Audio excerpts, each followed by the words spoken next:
Yes, Mr. Scott. Thank you, Sergeant. Sir.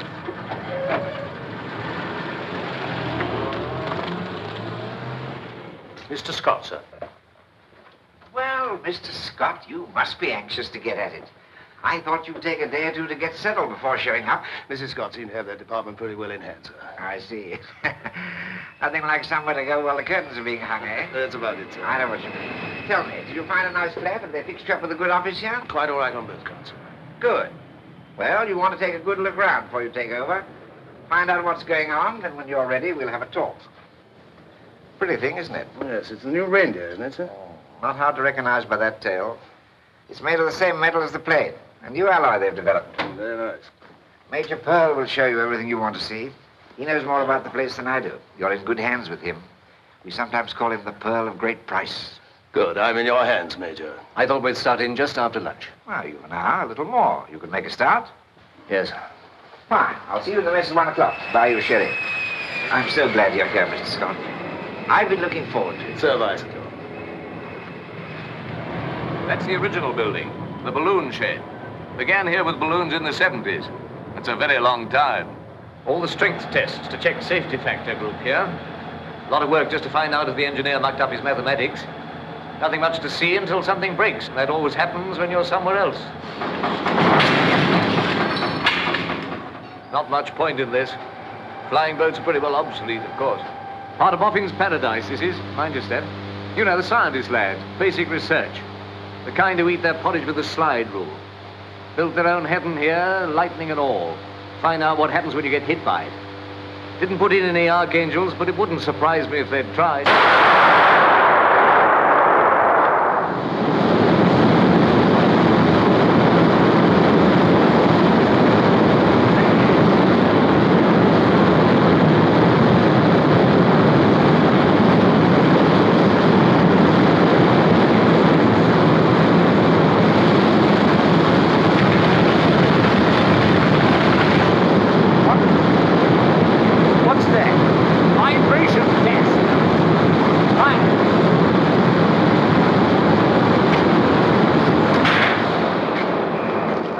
Test no, now, Major Pearl, I must Mr. Honey, this is Mr. Scott. He'll be in charge of metallurgy, so you'll be working under him. How do you do? I don't allow That's anyone... quite an arrangement you've got there, Mr. Honey. It's the tail group of the new Rutland reindeer, isn't it? Yes. What are you doing to it? I'm vibrating it. Yes, but I mean, what are you after? What do you expect to happen to it? I expect the tail to fall off. Excuse me, please.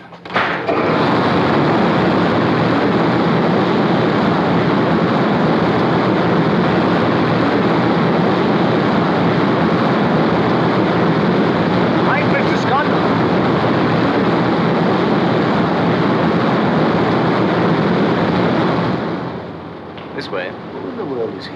Well, that's Mr. Honey, Mr. Theodore Honey. He's a Yank.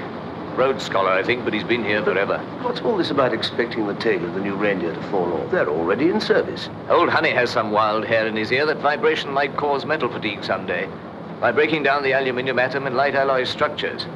Couldn't vibrate anything little to find out. All boffins are a bit crackers, but I suppose he's the worst. Air screws are down there, if you care to see them. Of course, they're as dead as the dodo bird. Same with engines. We'll be all jet in no time.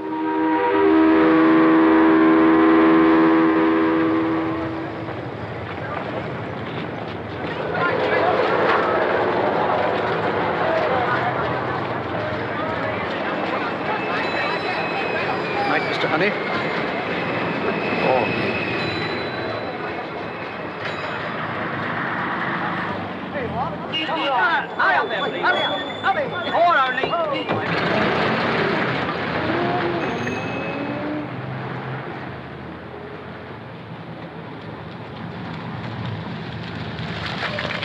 Mr. Honey, can I give you a lift? Why, I seem to be going your way.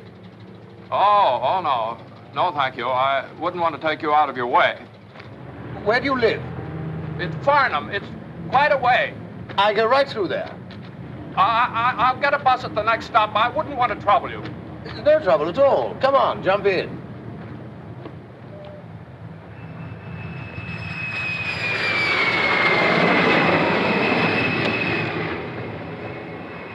Why don't you throw those in the bag? Oh, thank you.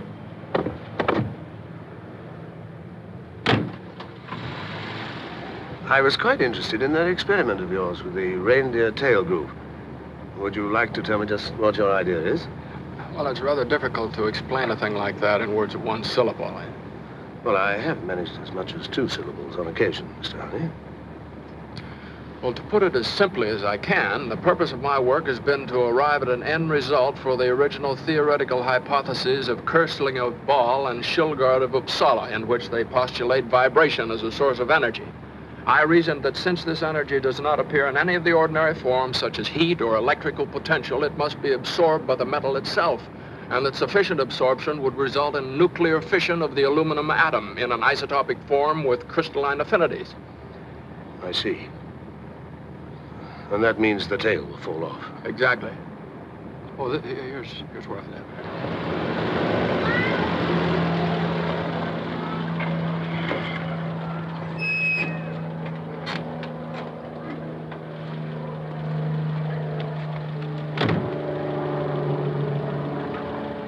Thank you very much.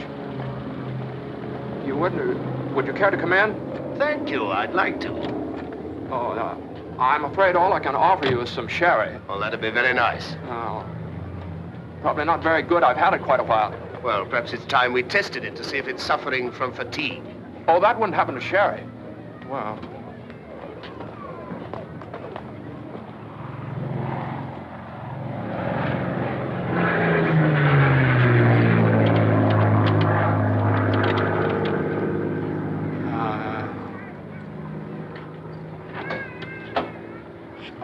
I'm so sorry.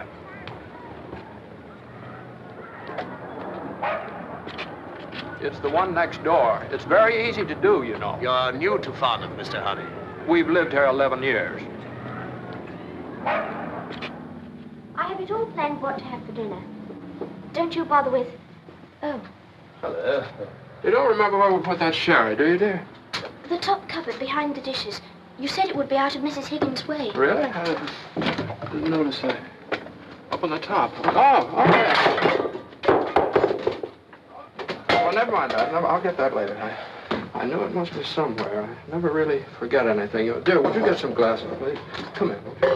We haven't had to look for it for quite some time. The last guest we had was Dr. Gillingsworth from the Bacteriological Institute just before Christmas. I'm afraid I'm giving you a good deal of trouble. Oh, no, not at all. No trouble. Won't you sit down? I'll get it. Elspeth? There we are. Oh, say when?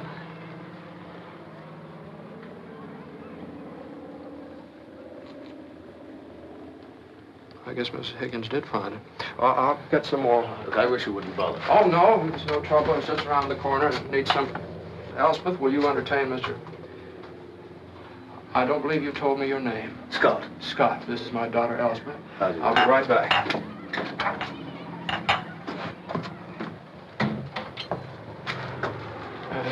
Here. Won't you sit down, Mr. Scott? Now, just where would you suggest? Oh, I'm so sorry. It's my father's work.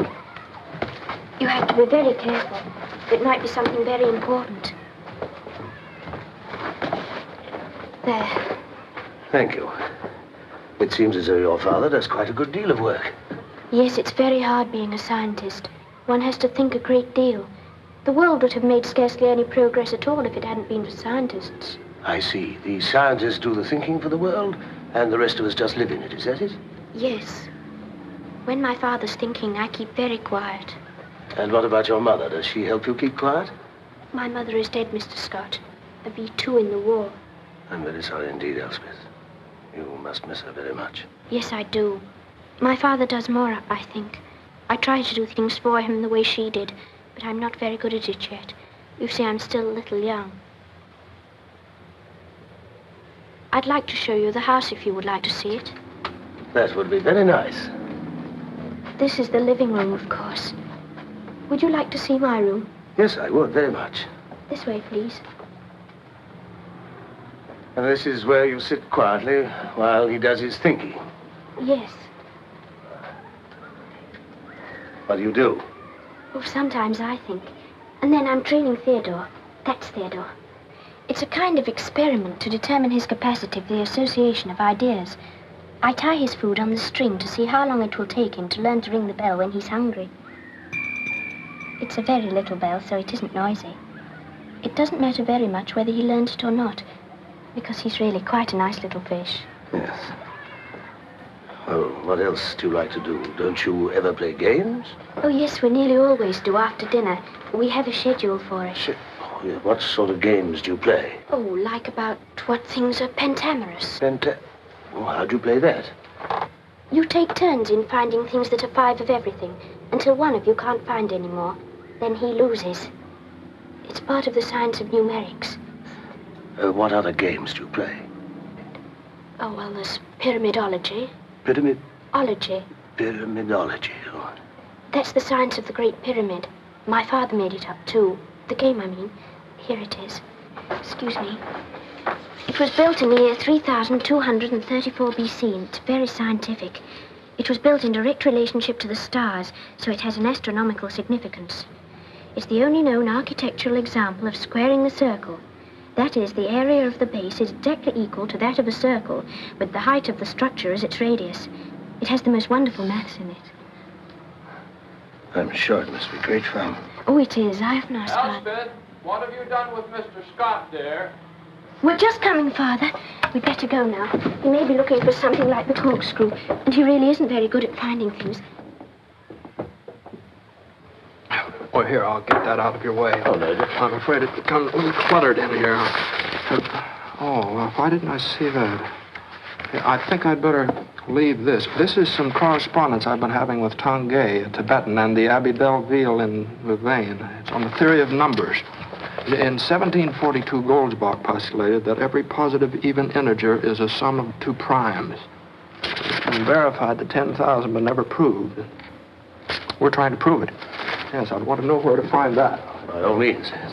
Sounds interesting, but isn't it a little pointless? Well, quite. That's the beauty of it. Here's something very interesting. This is Rutherford. Yes, I wanted to finish this. Yes, he identifies the 10 Loth tribes with the Scythians. Quite conclusively, too. It's very nice to read aloud to Elspeth. Oh, yes, I do. Yes. Light alloy structures and histories. You know where that goes, dear? And this one.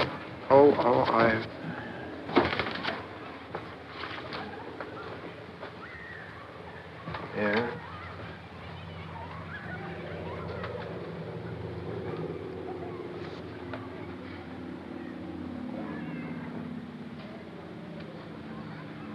One of the more difficult of the sciences, I should imagine. What's it? Oh, yes. You know, I didn't find that very satisfactory. They seem to have such different problems with their children than I've ever had with Elspeth. You haven't found parental very difficult, then? Not at all, really. No, of course, I've been very systematic about it. I laid out a schedule, so much work, so much sleep, so much play. Pyramidology. Yes. What's been your experience of holidays? I mean, you send her away where she can be with other children? Do you have any children, Mr. Scott? No, but I hope to, but I'd value your opinion. Well, I used to send her away with other children, but I don't do that anymore. She never seemed to like it very much anyway. I think perhaps that was because the other children's minds weren't well enough organized to interest her. She's really much happier here. She's quite good at being by herself. Her mind is really developing quite remarkably, Mr. Scott. I think she'll be a very fine woman. Yes, I'm sure she will be. Well, I'd better be getting along. Oh? Looking at your office in a few days' time, I'd like to hear some more about that experiment of yours, the one about the tail falling off. What did you want to know about? Oh, just a little more detail to know when you expect failure to occur. Well, I probably have that right here. I think it's here someplace. There it is. This 2.76 times K over L. That's the time factor. It's in BTI units, of course. Let's see. It's 1,440. 1,440 what? Hours. But you don't mean you expect the reindeer tail to fall off in 1,400 hours? No, 1,440. But, Mr. Honey, A lot of aircraft have flown many millions of miles without the tails coming off any of them because of vibration. Well, Mr. Scott, you asked me for the evaluation in time of my U subscript M symbol. Now, the mathematical answer is 1440 hours to failure for the specific tailplane under test on which my calculations were based. Now, how long has your test been running? 832 hours, 14 minutes, and 7 seconds as of shutdown tonight. They don't allow me to run it more than 8 hours a day. You see, the people in the neighborhood complain about the racket at night.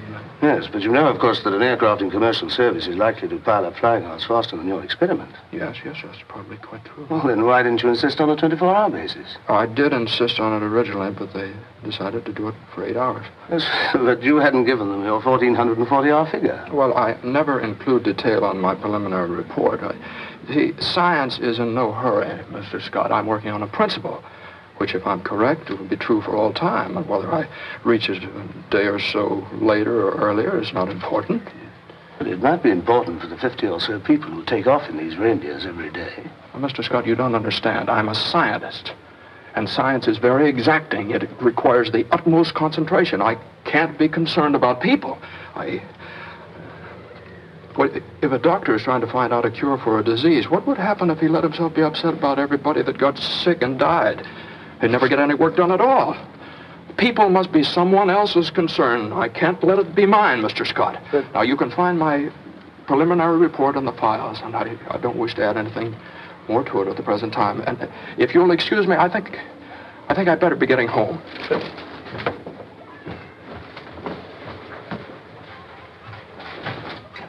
Father. Oh. That's very easy to do, you know. Oh, goodbye, Elspeth. Goodbye, Mr. Scott. Goodbye, Mr. Honey.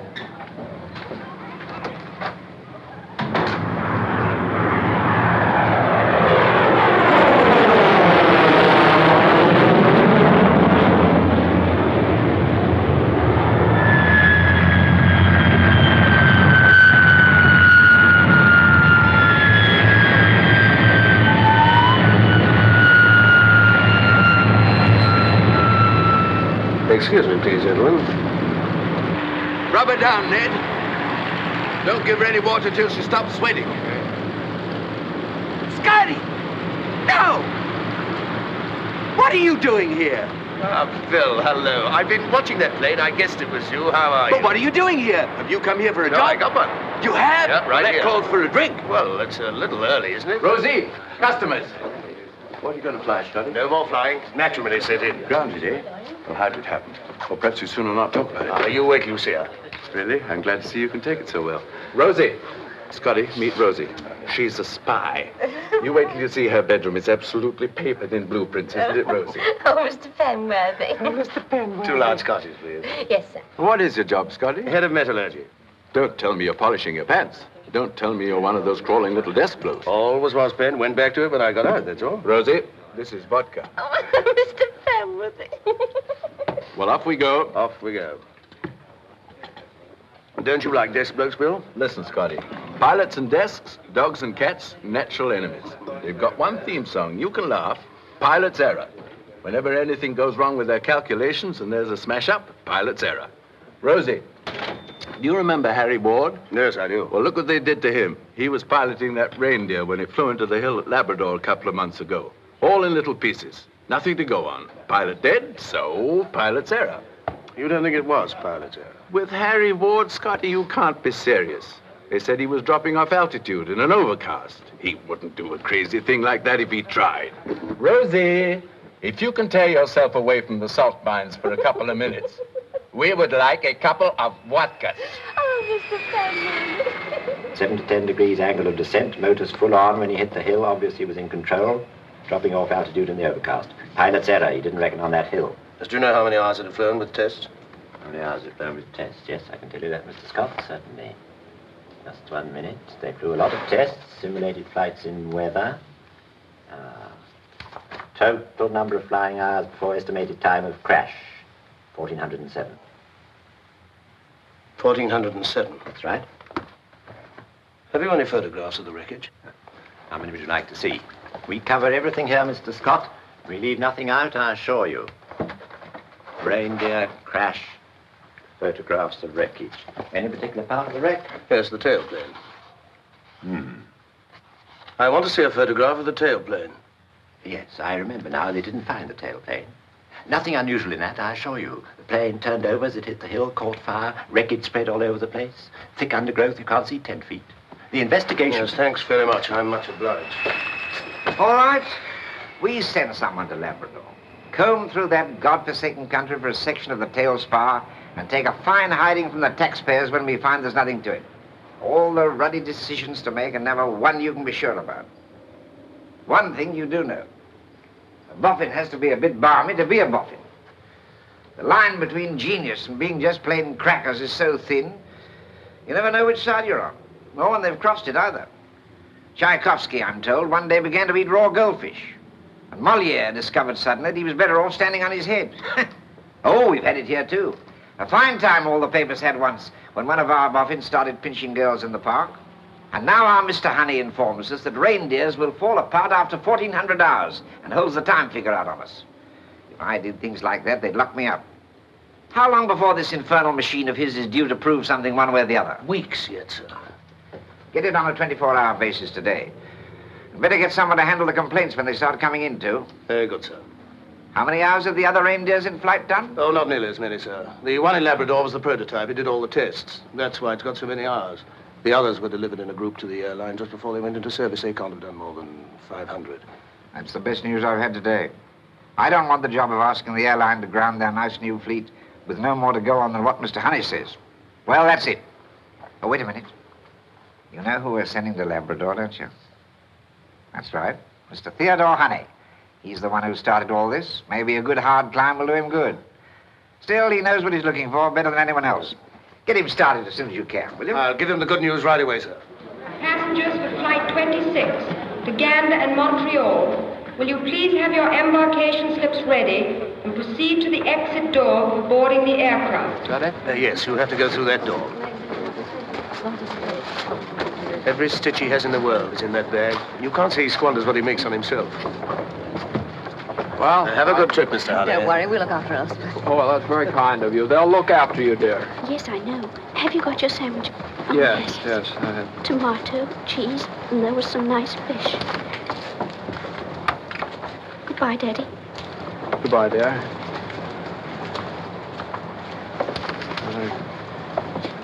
Good, I didn't bring a handkerchief. I'm sorry. We were in such a hurry packing. Mr. and Mrs. Brookholt, huh? That's right, thank you. Your name, please, sir?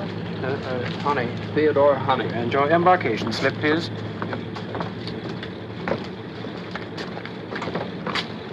Miss Teasdale? Oh, yes. Miss Teasdale. Thank you, sir. Oh.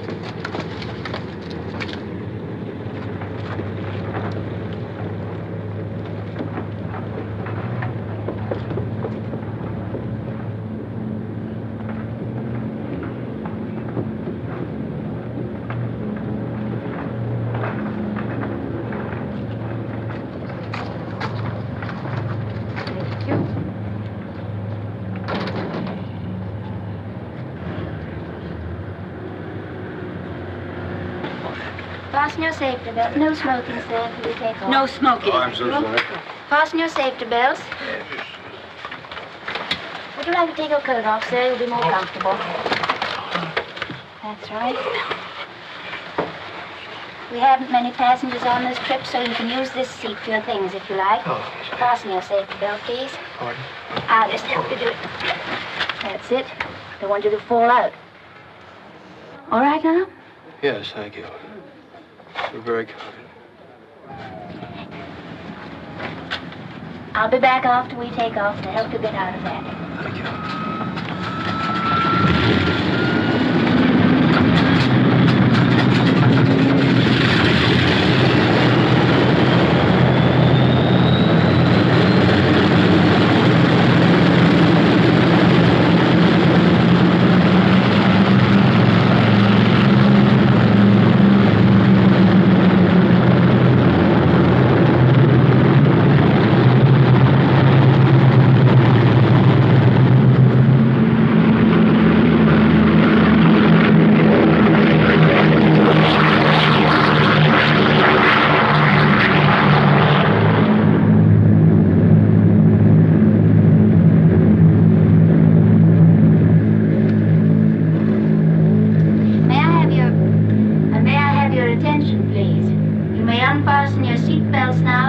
if you like.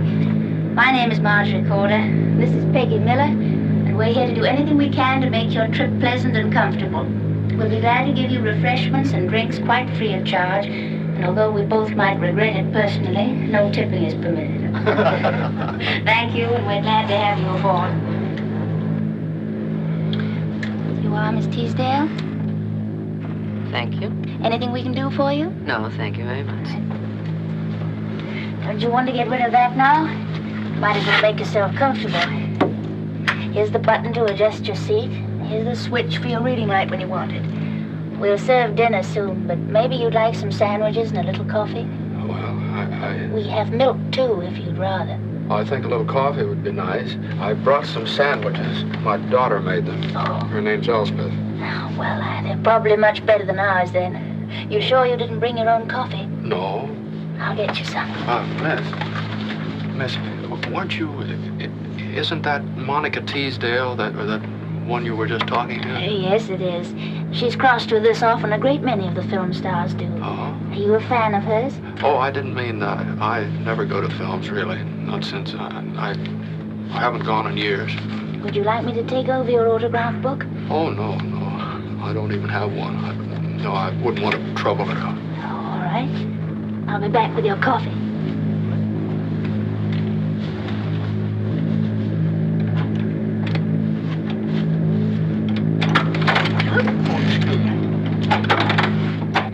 To wish the baby on you, but I've got one making his first trip. Sometimes they're worse.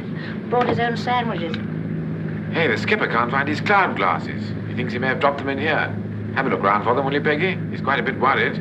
Almost ran into a big one. Oh, no, you don't. No new girl jokes here. She's doing fine. If you've come for coffee, help yourself. We give pilot service, co-pilots no. Oh, so you're on her side. Which one's the boffin? The boffin? Scientific bloke from Farnborough. Radio said he was aboard. Sam thinks we ought to look around, you know, courtesy of the drain and all that sort of thing. What's his name? Theodore Honey, believe it or not. Now, don't tell me where he is. 2 to 1 I can find him. I'll take the uncombed bloke halfway down the starboard side. Looks as though he didn't have a mother.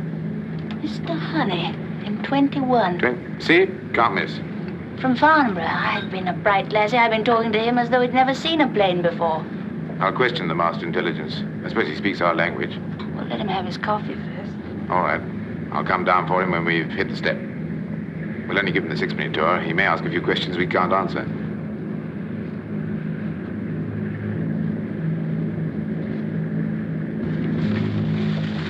You are, Mr. Honey? No idea you were an expert on aviation. I deserve a prize for talking to you as though you'd never flown before. Oh, well, I never have flown before. What I know about airplanes is more when they're in pieces.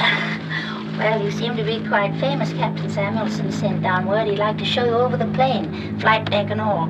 They don't do that for everyone. Well, you're all being very nice, but I think you'd be interested. These new reindeers are beautifully equipped, radar and everything. Is this a reindeer we're in? That's right. A nice new shiny one. Well, I think I'd like to see it very much. Well, the co-pilot will be down for you, but don't hurry. Enjoy Elspeth's sandwiches.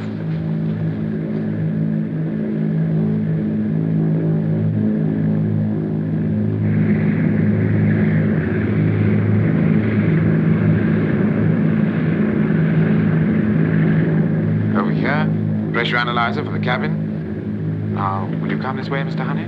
Thank you, Captain. You're welcome. Will you step down, please? Now, the engine instruments are here. Hank can tell if a cylinder misfires just once, and which one it is. I think he could take a reading on whether his girlfriend's out with someone else or not. Now, mind ahead, sir. Find it, Meg? Yep. Fuses keep blowing on the undercarriage safety circuit. Here we have the radar screen, sir. Radio altimeter, radio compass, DF loop. Excuse me, DRC repeater, which is duplicated on the pilot's panel just in case. Oh, yes. Well, I don't suppose many things go wrong these days. Almost never. Won't even use reconditioned engines on this line. We get new ones every 600 hours. They're pretty things. They're really obsolete, though, aren't they? They're good enough for me. Not a cylinder's missed to take yet. This is the 3rd set. Have me out of a job if they don't kick up a little something soon. Oh, well, I wouldn't think that would happen. Did you say the 3rd set? That's right. But I thought the reindeers were new on this run. They are on this run. But this was one of the first 2 built, and the builders wanted some experience with the ship before turning the fleet over to this line. So we were loaned out for a while on the South American run. Well, for how long? Quite a while. Well, could you tell me exactly how many hours this airplane has flown? Certainly. It's right here. 1,422 up to takeoff. Anything else, sir? No, We have dual ADF indicators situated.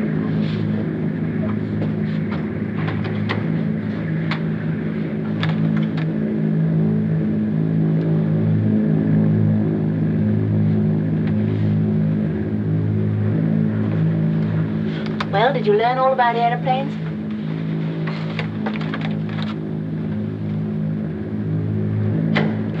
Mr. Dodson, I must speak to the captain at once. Captain Sanders is very busy, Mr. Honey. If there's something I can do, Mr. Dodson, please tell the captain I have every reason to believe this airplane's in very serious danger, and I insist on speaking to him, please. I'll see what I can do.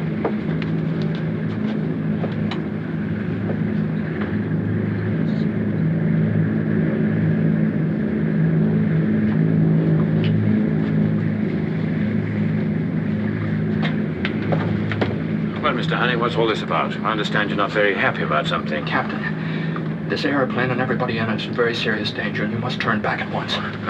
What sort of danger? Captain, I've been working on a theory on nuclear fission.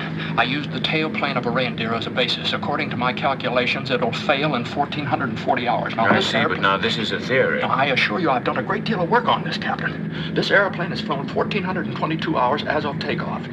The tailplane can fail at any moment. Mr. Honey, I don't believe you realize the very strict procedures under which an airline operates. Have you ever heard of an airworthiness certificate? But this is something entirely new, Captain. Nobody knows anything about Why this. don't they know?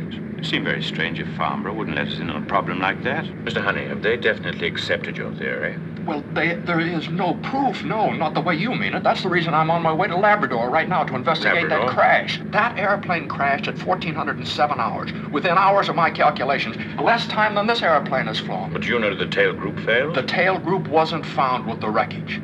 Every minute that But the we truth of the spend matter is that apart from the coincidence of the crash, all of this is just your opinion. Now look, Mr. Honey, would you feel happier if we went down together and had a look at the tail spar? It won't do any good. It'll happen very suddenly. One moment the tailplane spar will be perfectly normal, and the next moment the whole character of the metal will change. And the tail will break off, Captain, or quite suddenly, and you'll go into a dive from which you can't recover. Your only chance, Captain, is to turn back immediately. You can cut your inboard engines to break up the vibration frequency, land at the first available airport. And if you don't do it, Captain, this airplane's going to crash into the sea. We're all going to be killed.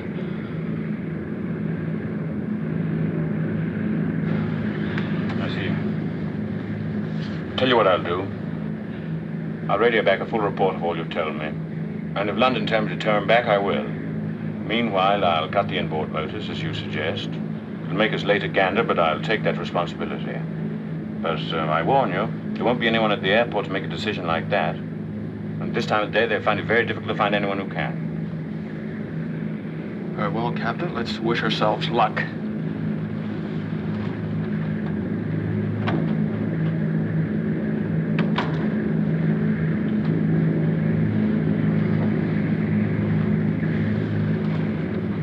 Well, I've heard a good many strange things in my life, but that's way ahead by a mile.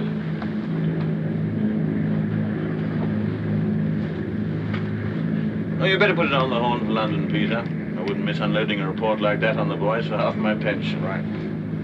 Well, we'll give them something to think about anyway. Here it goes. London radio from Flight 26. London radio from Flight 26. Okay, sir. Yeah. London radio from Flight 26. Over.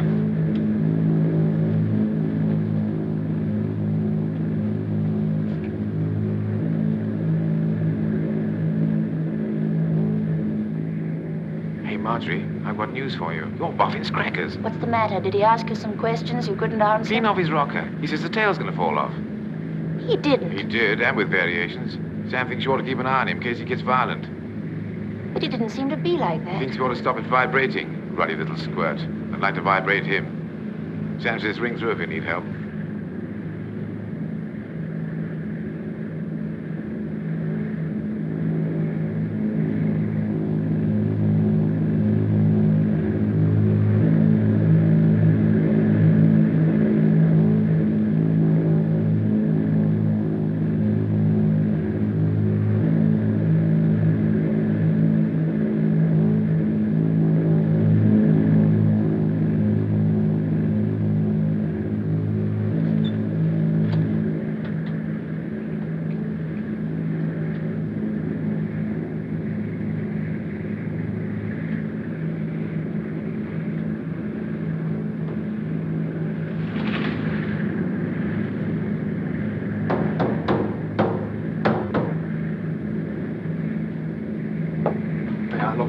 just a moment? Go ahead.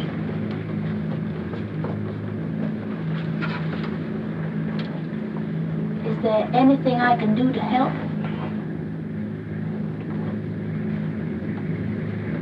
Thank you very much.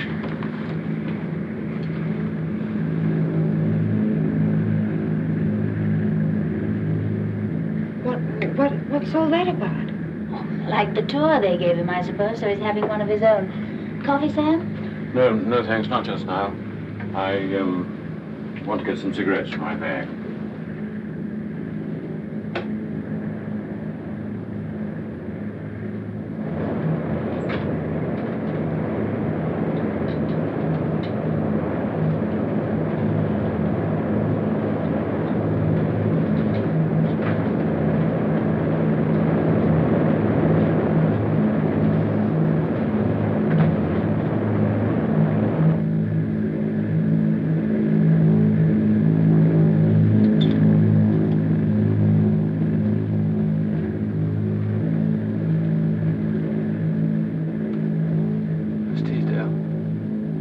Teasdale. Huh? You don't know me, Miss Teasdale. Honey's my name, Theodore Honey, and I just couldn't help it. I'd like to talk to you. Of course. I'd be very pleased. I'm Mrs. Honey and I've always felt I owed you a great deal. Your pictures meant a lot to my wife, and that's why I want to talk to you. You're very kind. It's about, may I? Certainly. It's about the condition of this airplane. I'm afraid we're in very serious danger. I'm rather afraid the tail may drop off at any moment. Now, when that happens, there may be... Is that so? Yes. When that happens, there may be a little time. So go to the men's room and sit on the floor. But the petition there is very rigid because the galley stove is bolted to the floor on the other side. Now, if you survive the first impact, try to get out of the escape hatch and to get to a life raft. They may pick you up when they search for us in the morning. That's certainly very interesting. Go to the men's room. Yes. Sit on the floor.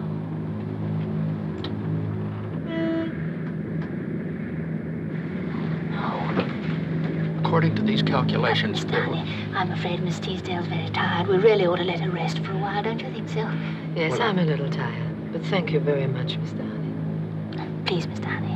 I'm sorry. I was only trying to help. I'm sure you will. Some other time, perhaps.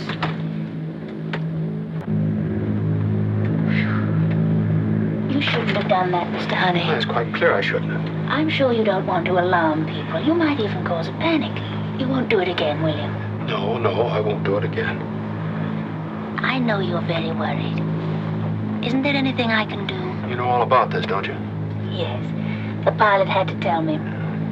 You've been very kind to me. I'm sorry I made trouble. Oh, no, Mr. Honey. You really didn't make any trouble. It's only that... I think I'd like to tell you what I was trying to tell Miss Teasdale. Well, do, if it'll make you feel any better. Well, I think I know more about this than either you or the captain. I think I know what's going to happen. And if it does happen at this altitude, there'll be a little less than 3 minutes before we hit the water. Now, there's one place in this airplane where a person would have a chance to survive that impact. Come with me. Now, the first sign of trouble, go in here and sit on the floor with your back against the partition here. See this partition? Here, I'll show you. This partition is very rigid because the stove here is bolted to the floor. I tried to tell Miss Teasdale that because I felt that I owed her something. But now, I want you to know, I won't talk to anybody else.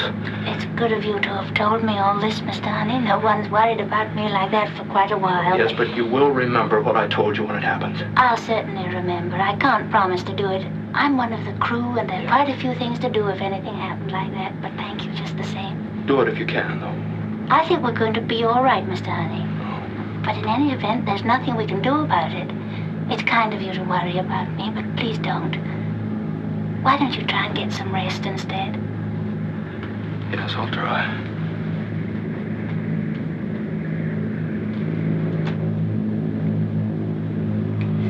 I think that crisis is over now, Miss Teasdale. I don't think it'll happen again. What's the matter with that little man? I think he was just trying to do something for you, but I'm afraid he's got some rather odd ideas. He certainly has. He told me to sit on the floor in the men's room.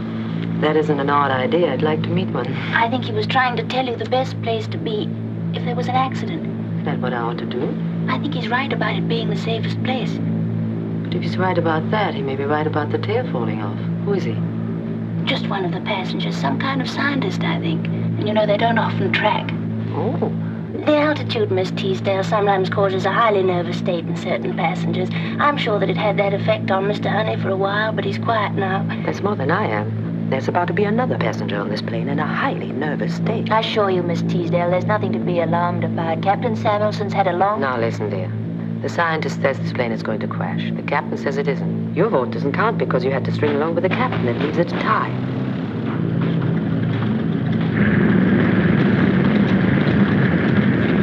What's that? He seems to be saving fuel. I wouldn't do that without a reason.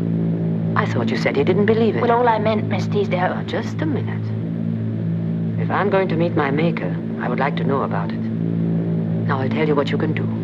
You can go and get a cup of coffee and bring it to me over there. No, Miss Teasdale, I've just got him quiet, please. Right now, I don't want him quiet.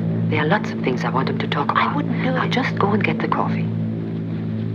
Mr. Honey, I was only half awake, and I only half heard what you were trying to tell me. May I sit down for a minute? Yes, certainly. Thank you. Would you like a cigarette? No, thank you. Now she tells me you're a scientist. You care for a lozenge? Lozenge? No, thank you. Right. Will do. Listening up. Airport say they can't make any decision about turning back, and they've never heard of any trouble with the tail. But they're trying to contact someone at a higher level at the airline or the ministry, but it may take some time. Till then, they want you to use your own judgment. They also want us to keep an eye out for a small boat. Some crackpot trying to sail the Atlantic single-handed. Fine. He may be in trouble. Mm-hmm. Well, if we see him, we'll stop and ask him what we ought to do about it.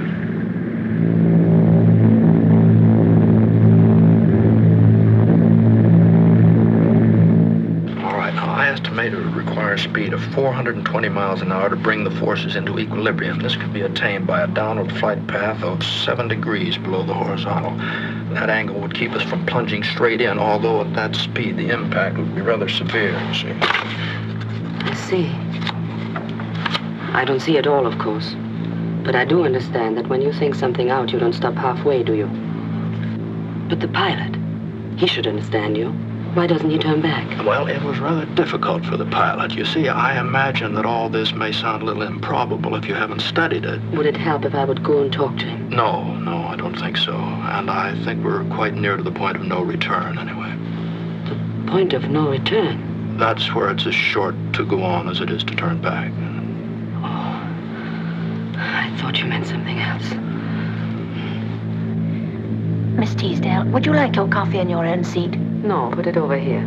Oh, as a matter of fact, let's go back there, where we won't wake anybody, no matter how much we talk, and where I can say my prayers if I feel like it. Will that be all right? Yes, Miss Teasdale. Good, then we can all stop worrying who's going to sit where. Come on, Mr. Honey.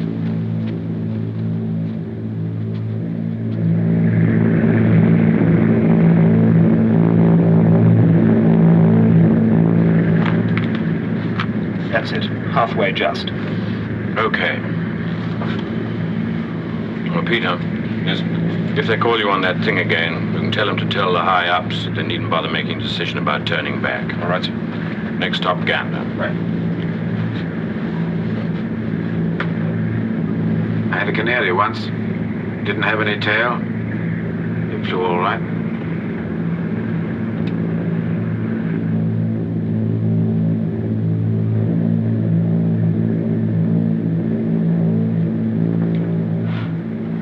Funny. I would have thought I'd feel quite differently being right up against it like this. My mind is going twice as fast as though it were trying to catch up with all the thinking it didn't get around to. All those people there makes you wonder which one you would pick out to save if you were God, and which one wouldn't matter much. What are you thinking? Oh, I don't know. I never thought much about things like that. No. You didn't have much time. You were so busy with your multiplication table. But you had a chance to play God for a little while. Why did you pick me out when you decided to save someone? Oh, but you ought to live. I mean, the work you do, you should keep on doing it. Oh, the work. No, I don't think I'll buy that. A few cans of celluloid and a junk heap someday. Has been fun, but that's about all. No, the work you do. If you could have finished that, all these people and lots more wouldn't be in the spot they're in right now.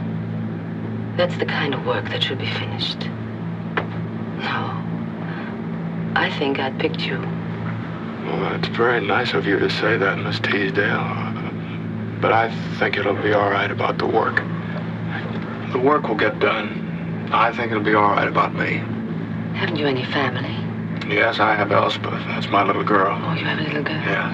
But that's worth a lot to come back to. Oh, yes. Well, I didn't mean that I wouldn't like to. But we're really very fond of one another. I've been thinking about that.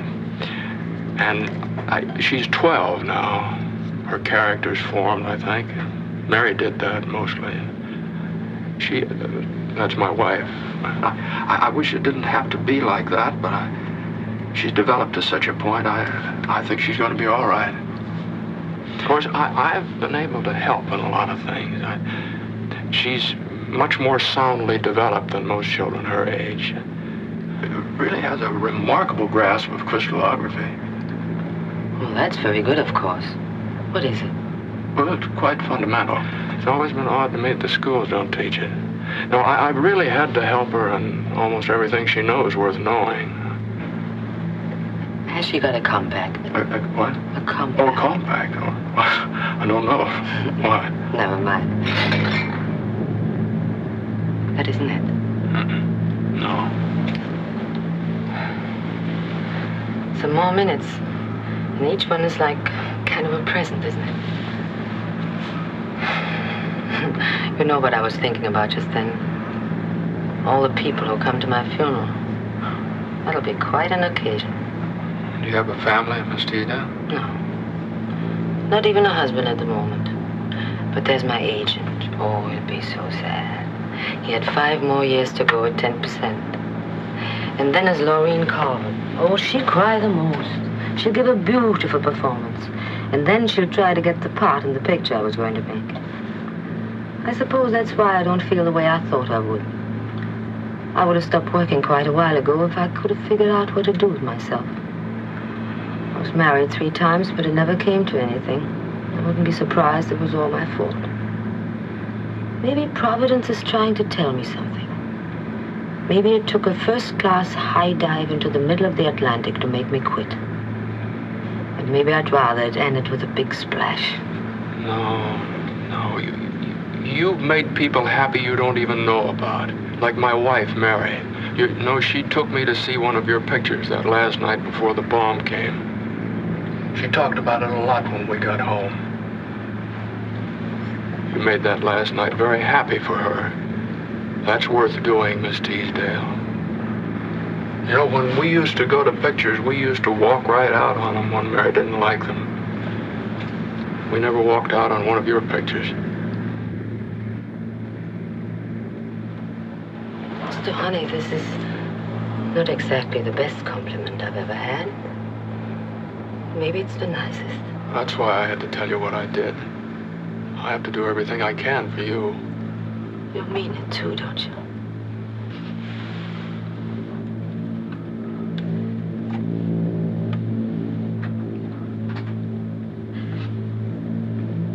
You scientists are always so busy figuring out new things.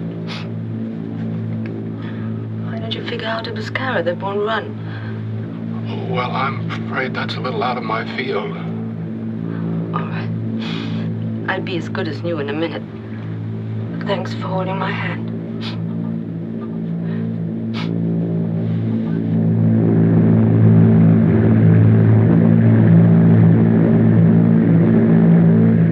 I wouldn't mind seeing something. I don't care very much what. Newfoundland ought to be around here somewhere, if I haven't had it wrong. How late are we? 28 minutes. About time I got them on their feet, isn't it? Leave them alone. The Stuff Scott Gander airfield closed in. You may have to sit up here till it breaks. Oh, fine. Want some coffee? No.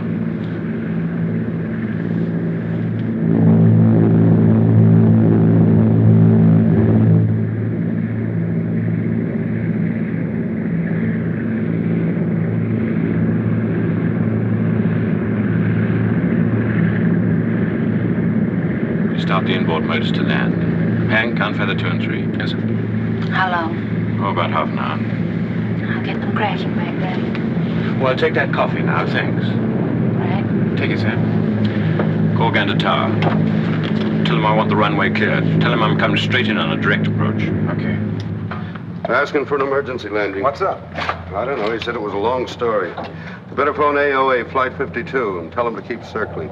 I'll look after things down here.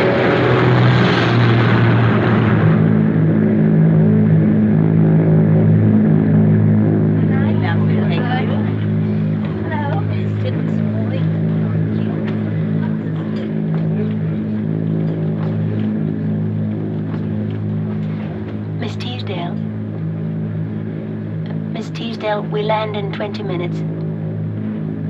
Would you like some coffee? 20 minutes? We're that close? We're still all in one piece. Yes, it's a lovely clear night. So it is. The stars are out. Go back to my seat. Would you like some coffee, Mr. Honey? No, thank you. You did have rather a lot, didn't you? I'm sorry you had to be so worried, but I think we're quite all right now. We're all very lucky. You'll go back to your seat and fasten your safety belt for the landing, won't Yes. you?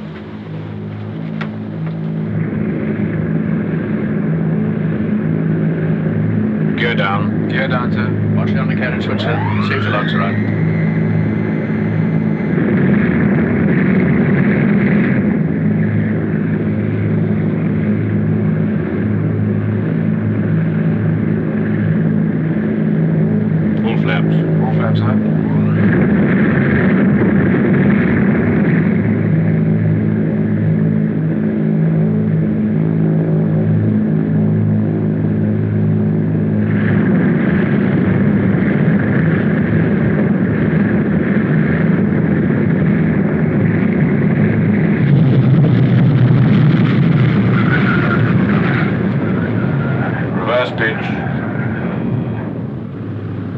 To me, I don't know what he was in such a hurry about.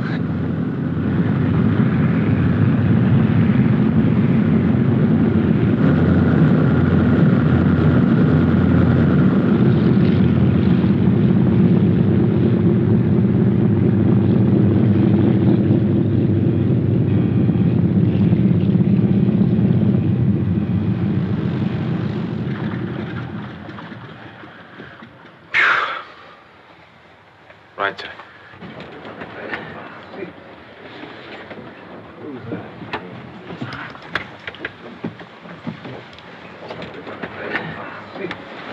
Quite a night, Mr. Honey. I guess you must have multiplied someplace. Or you should have divided. Smith? Miss Teasdale? How long do we stay here? About an hour, I think, sir. Thank you. Yes, you can, right there. Sure.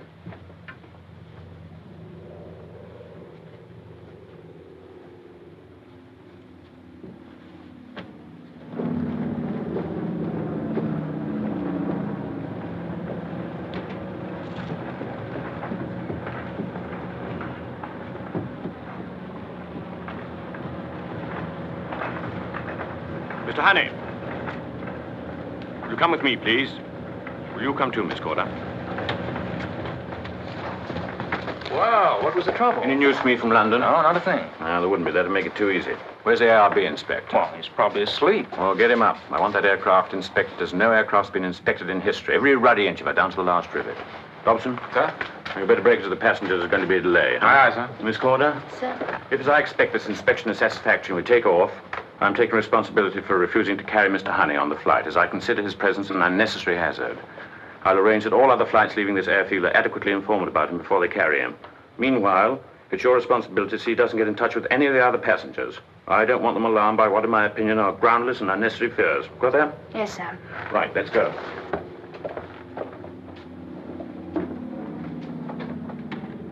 I feel rather like a policewoman. I don't like it very much. Well, I don't want to make any more trouble for you, Miss Corder. Where do you want me to go? I know an office. Come on, let's try and make it the nicest arrest that's ever happened. Are we going to leave on time? We're late already, you know. There'll be a short delay. The captain wants an inspection, that's all. It won't take long. Mr. Honey. They say it'll be 2 hours. It means it'll be 3 hours. I just ruined for them. I'd like to tell somebody what this is going to cost me. Some coffee, please. The one I liked best was the one where you killed your husband. I thought that was smashing. Oh, yes, I like that, too.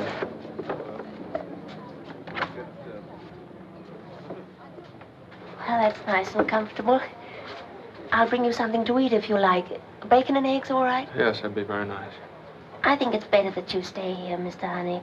Some of the passengers get very upset about delays. They might find out it was you and say things they didn't really mean. Well, I'll do anything you say, Miss Corder. Good. I'll be back in no time.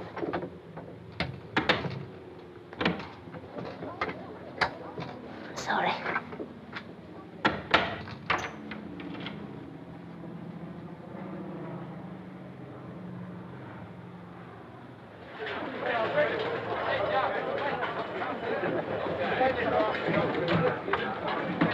I brought your bag in from the plane. You really do travel light, don't you? Do you think the captain's going on? I suppose so, unless they find something wrong. Now, come on while it's hot. But they won't find anything wrong. I told him that. I wish people didn't think they knew everything. You really believe it's going to crash whether they find anything or not? Yes, I do believe that. Well, I've told him. He'll just have to make his own decision now. Just one thing I'd like to get clear. How sure are you about this? You said it was going to happen last night, and it didn't. And you said you really didn't have any proof. Well, I'm quite sure. I've worked it out through 3 different channels, and the results all agree. Of course, I won't know until the evidence of my test. But I suppose if the captain goes ahead, Miss Teasdale will go too. I expect she will. I think she believed me for a little time last night, and I don't think she did. You know, it'd be nice if you and Captain Samuelson could argue this out and get together on whether it's going to fall apart or not. This is getting cold. That plane in Labrador, that was proof in a way. I suppose there was a stewardess on that one, too. Yes. Yes, I knew them both very well. Couldn't you believe me, Miss Corder?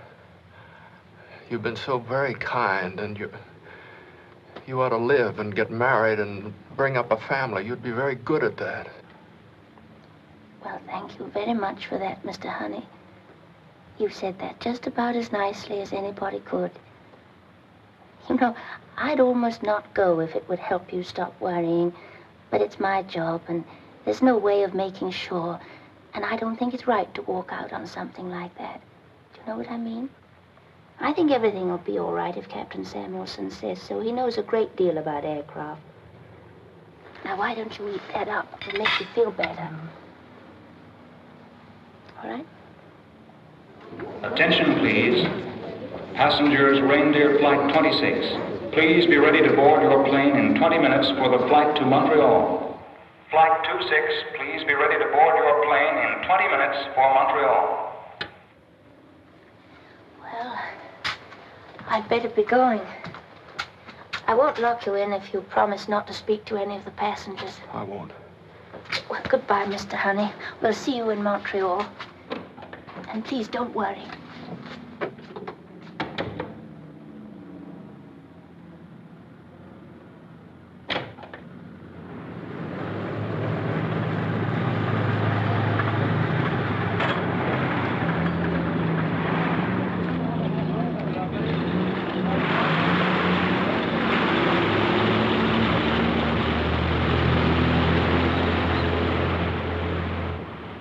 No danger, of course, once we're in the air. Well, that's okay. If you keep a man standing by the lever here on both taking off and landing, so nobody catches the coat or anything. Right, I'll see to that.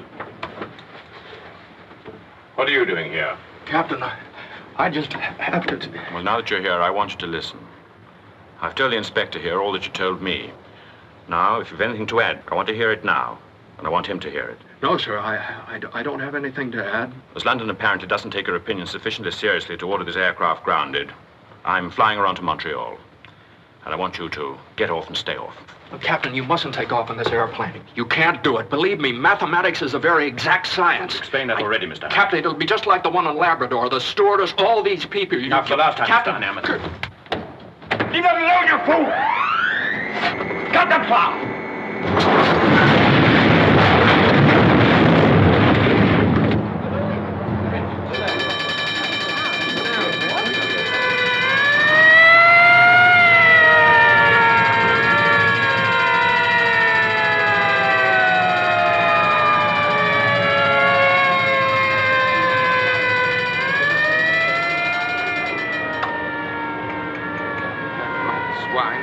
wanted it wrecked. That inhuman swine! Cut that out! What you let him loose for? Better take him out of this before the passengers find out you did it. You better come with me, Mr. Honey.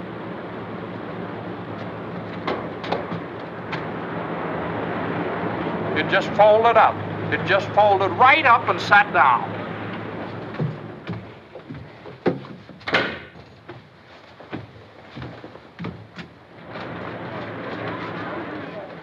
Well, there'll really be a delay for everybody now, won't there? I don't think there's any doubt about that. Tell me why. He did do it, didn't he? Yes, I'm afraid he did. If you believe in something, you believe in doing something about it, don't you? Well, they wouldn't listen to me, and the lever was right there, so I just pulled it. That's sticking your neck out pretty far, isn't it, if you just thought it was going to crack? I tried to get them to ground the airplane. They wouldn't listen to me, and the lever was right there, so I just pulled it.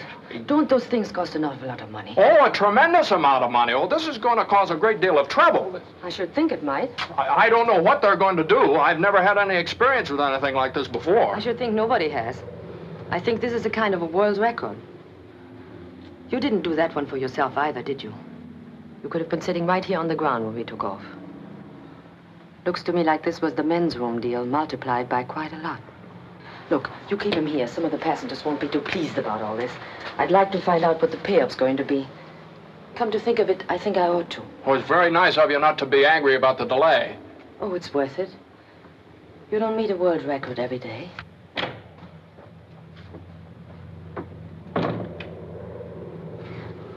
I don't know whether to be glad or sorry I didn't lock the door. It never occurred to me you'd do anything like that. Well, it never occurred to me either. I suppose the airline will be very angry. That, I'm afraid, is probably quite an understatement. I can't imagine what the establishment will think. I suppose I'd better let them know what I've done. I imagine they'll hear about it. Uh-huh. Man kills airplane. There's apt to be quite a lot in the papers about that. Oh, dear. Well, Elspeth will find out about it. I can't imagine what she'll think either. Look, Mr. Honey, we'll probably be sent back to London for reassignment after they've sent another plane to pick up the passengers. Would it help if I went to see your little girl and told her you were all right? Well, would you do that for me? There's no telling what she'll hear, is there? Well, whatever she hears, I imagine she'll understand. Well, I wish I did.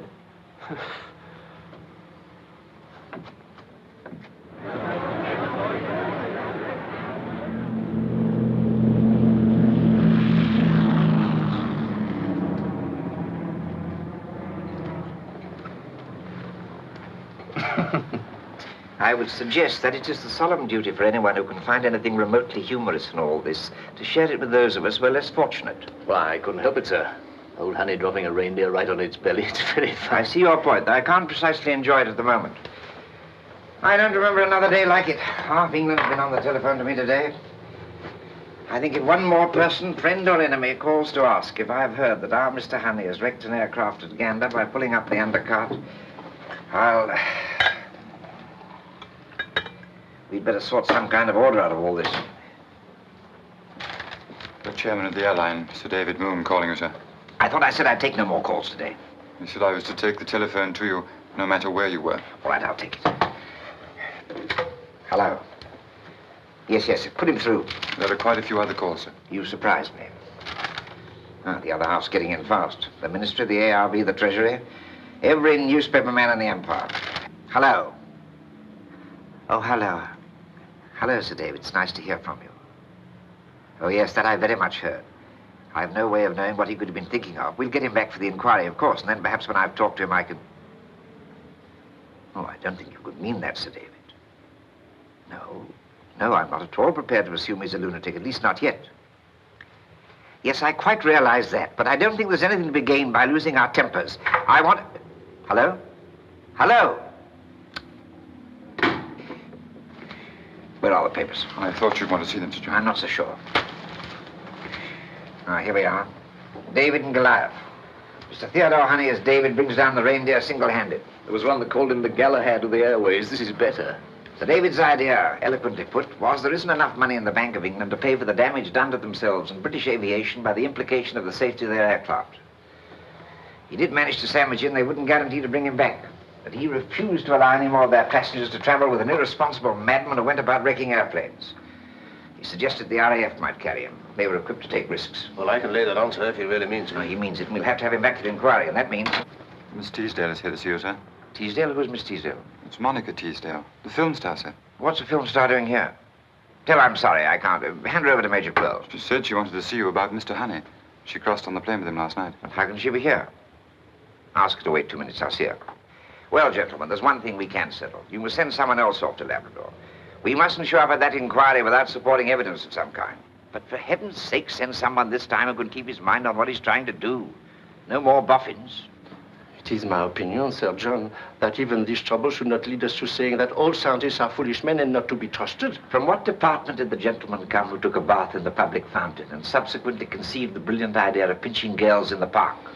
I ask you to remember, Sir John, that the last time we decided not ever to mention this incident again. Right. I think that's all for today, gentlemen, except for finding out what film stars have to do with all this. Johnson? Yes, sir. Ask Miss Teasdale to come in. Very good, sir. Mr. Scott, I'd like you to stay. Good day, gentlemen. Sir John, I assure you. Good night. Good night.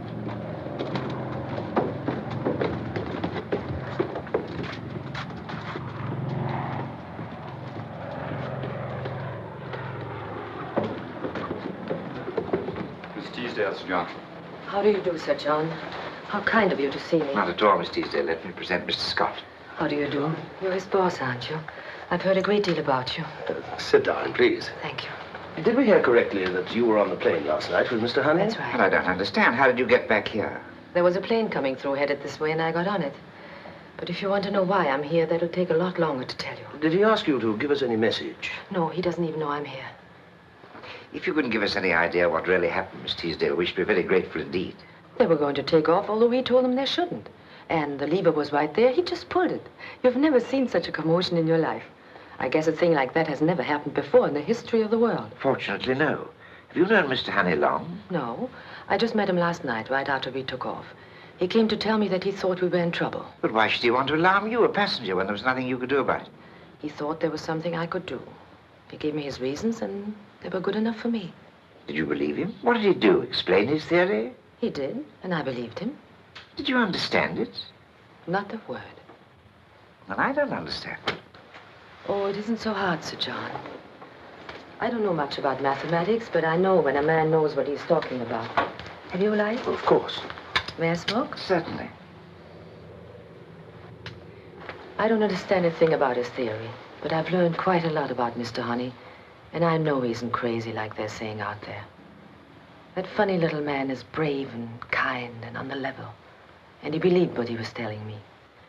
But even I can see it's going to be awfully easy to settle a lot of things by throwing him to the wolves. To say he's crazy and let it go at that. That's why I wanted to meet the people he worked for. To see if they're going to stand by him. Somebody's got to, you know. Miss Teasdale, I'd like to pay you a compliment. You believe in things, too, and that's very nice to see. But I have to add this. I don't know whether Mr. Honey is right or wrong. Neither does Mr. Scott, any more than you do. There's no way of knowing. But that certainly doesn't mean we're going to back up Mr. Honey blindly. There's a matter called the truth, which has to be served. It's a difficult thing, the truth, in a case like this. And the most I can promise you is we'll do our utmost to get at it. And we hope it's going to be on Mr. Honey's side. Well, the truth is a good deal anyway. I don't think there was much need in my coming, but I'm glad I did. Thank you, Sir John, for giving me your time. Goodbye. Goodbye. I'll see you to your car. Thank you.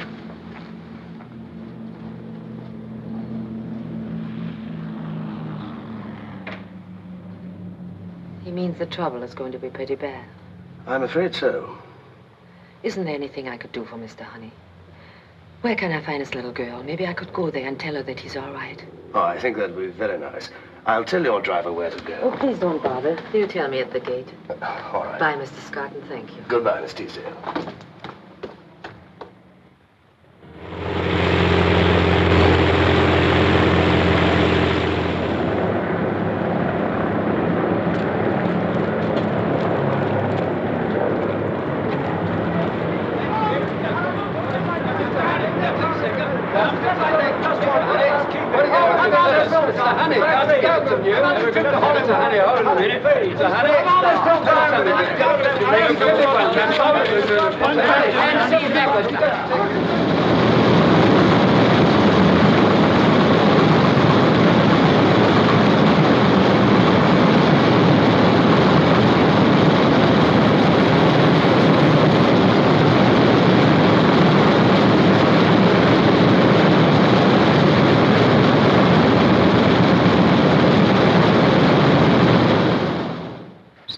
Of course I know him. Where have you put him? Seems rather odd, Sir John. I wasn't sure if you'd wish to see him. Sir John, I want to protest very strongly. Why has my work been taken out of my hands? Supposing we go somewhere where we can have a little chat. I'm not in the habit of going around wrecking things. You ought to know that. It's my work that... Hold on for a minute, Mr. Honey. Come this way with me. Mr. Scott, I must borrow you for a few minutes. A friend of yours has arrived. Hello, Mr. Honey. Yes. Come this way. So, as far as we're concerned, there's only one decision to be made and one only. Whether we should allow the remaining reindeers to go on flying. If they're to be grounded, that must be done at half your estimate. We dare not cut safety finer than that. The inquiry has been deferred until the last possible moment for making that decision, which fortunately gives time enough for your test to reach the 1440 mark, plus some margin of error. That's why it isn't yours anymore, anyone else's. Too much depends on it. If your test is a success, the airline and everyone else will be very grateful to you. If it isn't, and we don't get supporting evidence of some kind from Labrador, then, and this is the difficult part, Mr. Honey, so I'll put it bluntly. Since none of them believe for a moment the test will succeed, they feel it imperative that they should be prepared to issue as effective and as sweeping a statement as possible to offset the almost ruinous publicity that reindeers have received. That yours was an act of an irresponsible, unbalanced mind, which they believe to be true.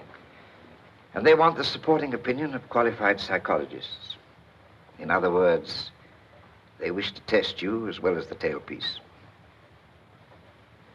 To see if I'm insane? That's right. Do you think I'm insane? I don't think you are, Mr. Honey, any more than I think you make a habit of going about wrecking things. But there's no way to know that. I'd hate to have them look me over at the moment. But just now, I haven't the right to take anything for granted. Please understand this. I couldn't refuse without making it look like a blind defense of my staff. But you can refuse if you like. That's your right. No, I won't refuse. Let them pry and poke if they want to. Tell them I'll be in my office if they want to see me. What about you, Mr. Scott? Do you think I'm No, there'd be no way for you to know either, would there?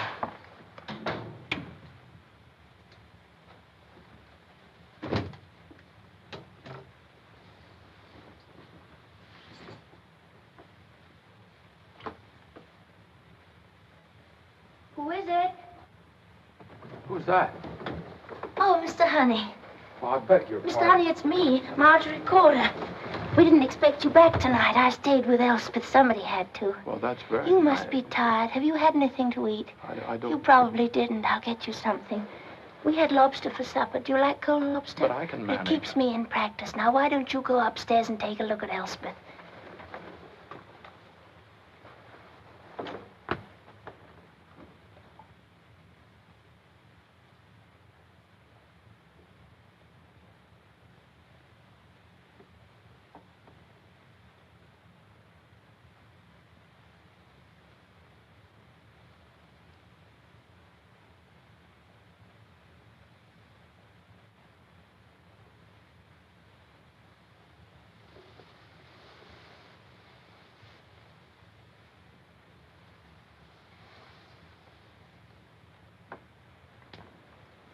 Well, did you notice anything? Well, she was asleep. Anything different, I meant, about the house? Well, you haven't got your clothes on. No, in the room. The curtains. Curtains? What? Well, where did this come from? Oh, that was a present from Miss Teasdale. Miss Teasdale? What, is she here, too? No, she went to London for the night. She got some lovely things for Elspeth's room, too. Now, why don't you eat your supper? Well, what did she want to do a thing like that for? I think you'd be surprised. I imagine you were glad to see Farmer again. Did you stop by the laboratory? Yes, I looked in. Well, you don't seem exactly happy about that. Was there something wrong there? No. Yes, Yes, there was something wrong. I can't expect to get any work done with people standing around peering at me. I'm now known as the Galahad of the airways. You know, I heard someone saying, imagine old Honey collecting a poppy like Monica Teasdale. Well, I expect they were just trying to be friendly. I thought you were rather a Galahad when you told Miss Teasdale and me what to do in case there was an accident. It's not such a bad thing to be. Yes, shall I do that for you? No, I can manage here. You know, it's my fault anyway. If you do anything wrong, you have no one to blame but yourself.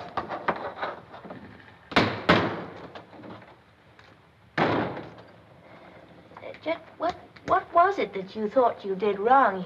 You did think there'd be a crash, didn't you? Yes, but what I should have done is offer my hypothesis to the captain in an orderly manner and let him make his own decision. But I didn't do that. No, when they wouldn't listen to me, I kept thinking about you lying dead up there in Labrador like that other stewardess and Miss Teasdale and all the rest of them. And I wasn't orderly at all, not at all. And the lever was right there, so I pulled it. And that seemed wrong to you. Of course it seemed wrong.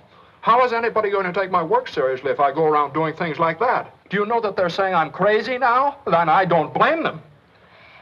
You don't mean that if you had it all to do again, you just let it go ahead and crash? Oh, that's just the point. I'd probably do the same thing over again. I'm evidently quite a weak character, Miss Corder. The mistake I made was ever leaving Farnborough. If I just hadn't left there, and if this all dies down, I swear to you, I'm never going to leave my laboratory again. I think I'm a little sorry about that.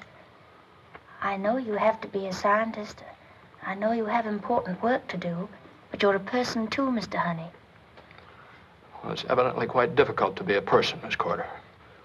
Yes, I suppose it is, but...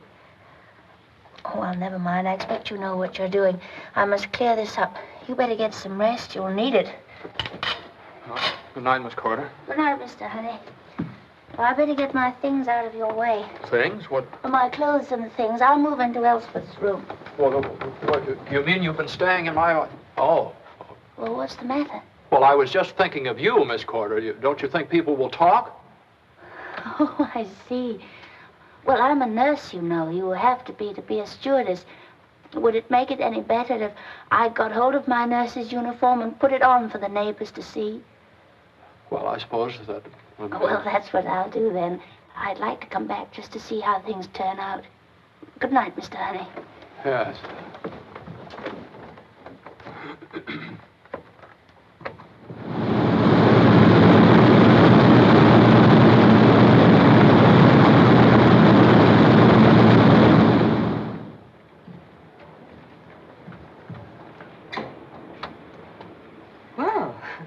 Who's sick? No one. We had quite a problem last night. Mr. Honey arrived back in the small hours. He was so old school about us both staying here. It was very sweet, really. And this has to do with explaining the situation to the neighbors. I had to run over to Guildford this morning to get it. It looks as if I missed something by going up to London last night. Where is he? I suppose he couldn't wait to get down to Farnborough this morning to see his playthings again. Well, that's exactly what happened. I'd like to hear about it. Some coffee left? Why don't you come in there? Oh, what's the matter with it? Oh, you've been busy. I had nothing else to do. It looks as though he wears one suit and goes to sleep in the other. I don't know how long it can be since he bought something for himself. I thought you were the one who thought a man shouldn't have things done for him. That goes for his character, but not necessarily his trousers. It's very domestic. You're full of surprises. Tell me something. I've been thinking about it. How would you go about getting him to make it under his own steam? That's what you were holding out for, as I remember. I don't think that part of it is really any of my business. It's just that, I don't know. We talked a lot last night, and he seemed like a little boy who's had his first fight and got hurt, and so he says, I'll never fight again. Well, he can't keep on running back to his laboratory. That's all right for the scientist, but not for him. He will get into trouble if he does that now. And I don't think he can make himself do it, really. I think he's better than that. You must have talked quite a bit. Funny that a kid like you would bother to see so much in anybody like him. It's not so funny, really. You get around being a stewardess. That doesn't cover it. You've been married or a lot in love sometime or other, haven't you? I don't think that has anything to do with it. What was it? You've heard it before. He was shot down over Arnhem. We've been married a month. Sure, that says it. Maybe it says even more than you think it does. Well, this will take some thinking about. And I'll have time for that. I'm leaving for California tonight. There was a flock of cables at the Dorchester when I got there. The studio wants to get going. But this is a little sudden, isn't it? What about all the things you talked about, helping him to find an answer and everything?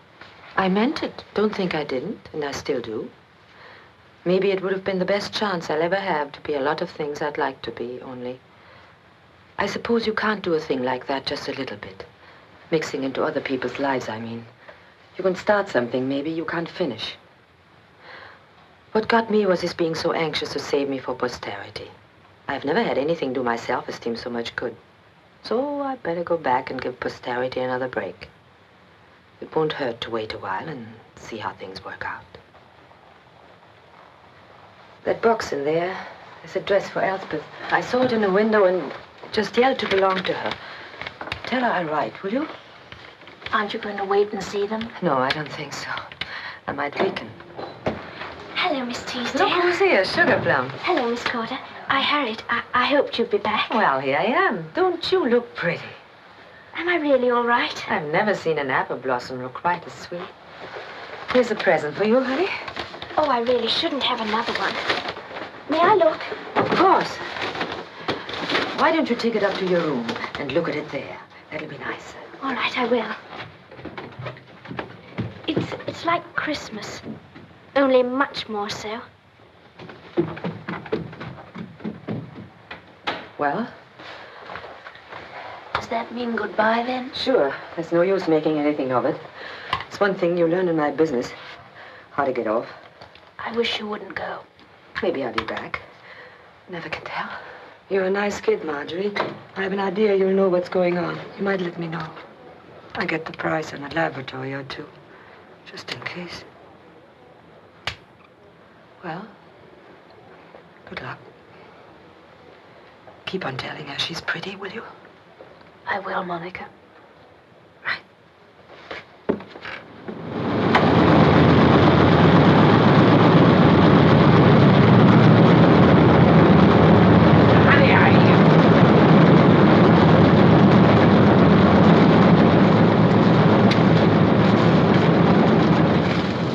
Discouragingly healthy to me. What's your 0 hour exactly? 2 o'clock this afternoon. Let me know the minute it even shivers.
Not much longer.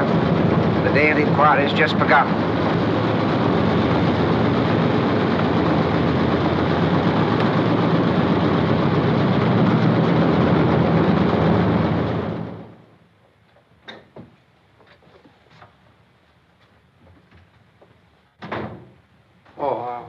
I'm afraid I'd forgotten you were here. I'm sorry. I should have let you know.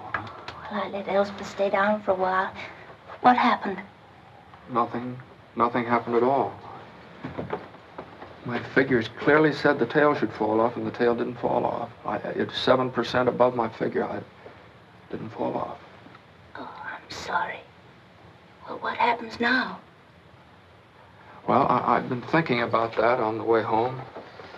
I'll go to the inquiry, and I'll stand up, and I'll explain my figures to a group of very angry men, and then they'll reject the whole thing. And I'll sit down. I'll sit down and listen to them say that I'm insane because of what I did in Gander. And Perhaps I am. I'm not sure, you know. But qualified psychiatrists will testify to that. I talked to 3 of them this afternoon. No, that was yesterday, wasn't it? But they showed me a page of ink blots and asked me if it reminded me of elephants or tigers. Well, it didn't remind me of elephants or tigers. It was just ink blots. But I think that the truth is only that I've made a mistake somewhere in my work. I don't know where it is. But I have to have time to find out where the mistake is. But there won't be any time. And my work will be thrown out in anger, and a principle that might have had 1 grain of truth in it will be lost. But I'll sit there. I'll sit there and I won't say a word. And then what? Well, there's other work to be done, and I'll get back to doing it somewhere. With everything just as it was? Yes. I'm rather glad it's over. But you can't do that. You can't just sit there and say nothing. If you believe something is right, you have to do it if you want to live with yourself. If you don't, you'll have to pay for it sooner or later, and so will Elspeth. What about Elspeth? Everything is just to be as it was for her, too. Yes, she was very glad to have it that way. She was very happy. Oh, it's as simple as that. I see. Well, I'm sorry it's the wrong time to talk. There isn't very much point, either. It's my last day, you know, but I'd rather say goodbye when you come back. I start my job again tomorrow. Funny if they put me back on reindeers. That really would be Gander all over again, wouldn't it? No, but you wouldn't do that. Supposing I did. Would you let me?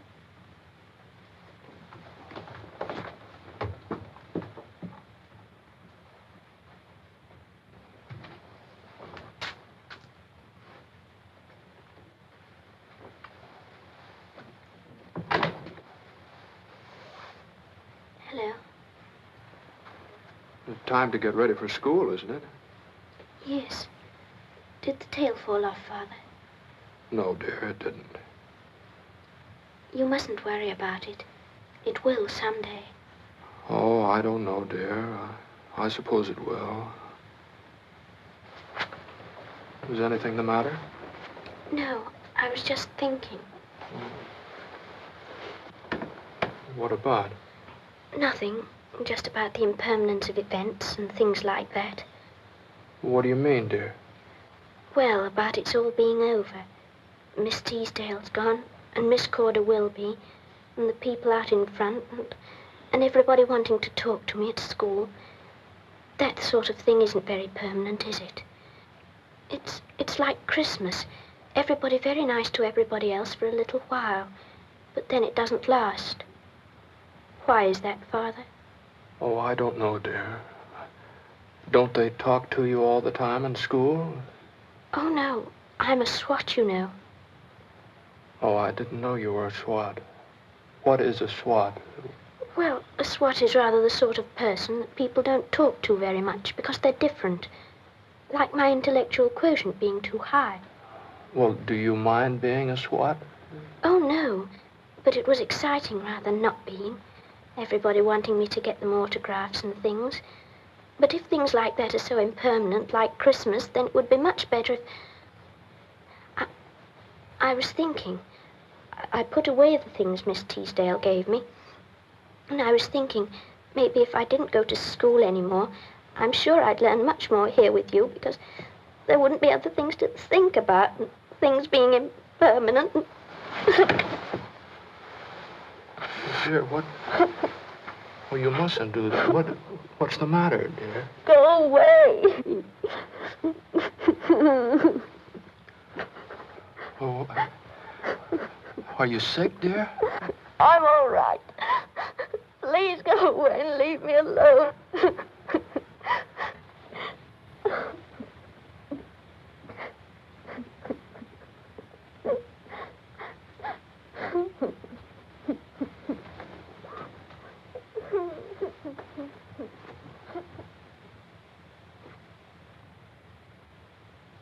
I insist that to ground the reindeer fleet even for 24 hours would be a tacit admission of the charge that we have been flying unsafe aircraft. And I refuse to deal such a death blow to British transatlantic aviation on what is now the unsupported opinion of Mr. Theodore Honey. I'd suggest that the kindest thing that can be said of Mr. Honey is that his is an unstable mind, with an obsession that can carry him to great extremes, as we have well seen in Gander. I submit it is not only fair, but imperative that an immediate finding to that effect be issued by this board. Well, gentlemen, my view is that Mr. Chairman, I would like to try... Now, wait a minute. Mr. Chairman, I'm going to say something. Now, it isn't hard to see what you're going to decide, and you can't do that. Now, you're talking about me because of what I did in Gander, and this isn't personal. I didn't invent the mathematics that made me believe what I did, and I still believe that there's truth in my work, test or no test. And when you believe in something, that's what you've got to do, isn't it? If you want to live with yourself. Now, I don't know what I'm going to do about this. I sat there and I thought maybe I might write the Times a letter, but I don't think they'd understand either. So, the first thing I'm going to do is to resign right here and now, so the establishment won't be mixed up in it. And then, every time a reindeer is going to take off that shouldn't, I'm going out there and wreck. Now, you may put me in jail, but they wrote a lot about me when I wrecked that one in Gander, and they'll write more about me here, and people just won't get on those airplanes. And I'm going to tell you something else. The minute anything does happen to one of these reindeers, you're going to have to think of something better to say than anything I've heard here this afternoon. That's all. Good day. That's all.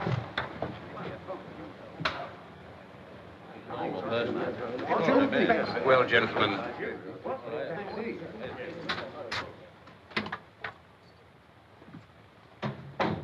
Good afternoon.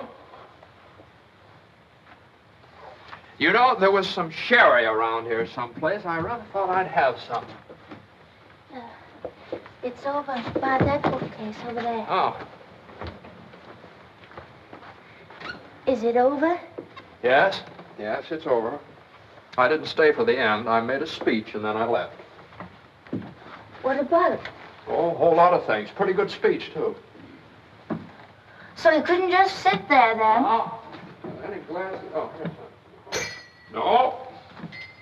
I resigned.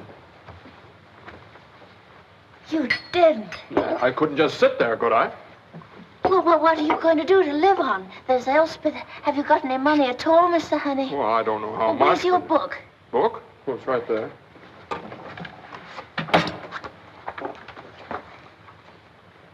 Do you know how much money you have to live on? £3.13 6. Now, wait. You haven't put anything in the bank for months. What do you do with your money? I think there's some over here. In one of these. There. Here's some more.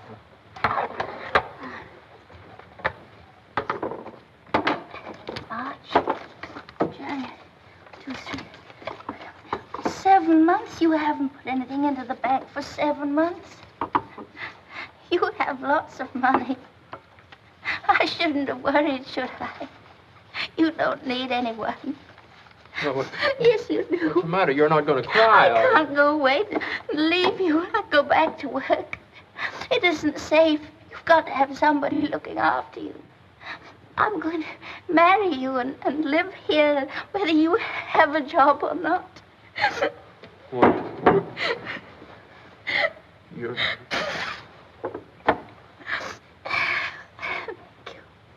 Yes, and he'll probably do it, too. We'd better go down and see him Your before he... secretary sent this over, Sir John. She tried to get hold of you at the meeting, but they wouldn't put her through. She said it was very urgent. Oh, thank you.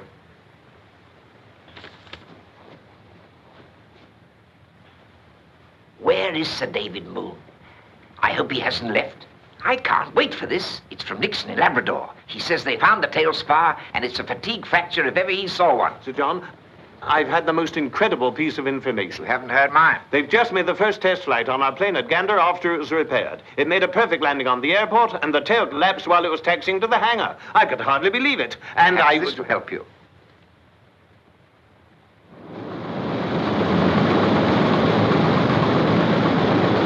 Mr. Honey, we've received 2 messages from Labrador and Gander which bear you out completely. Oh, well, that's good.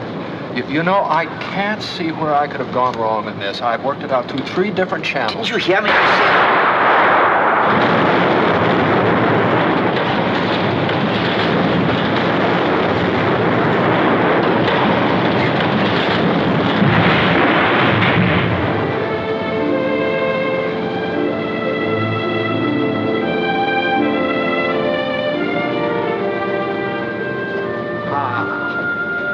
Temperature. Temperature, that's it. That's a variable factor, isn't it? That plane and Gander had been flying in the tropics. This test is in a heated shed. It would have collapsed on schedule if I'd lowered the temperature 40 degrees.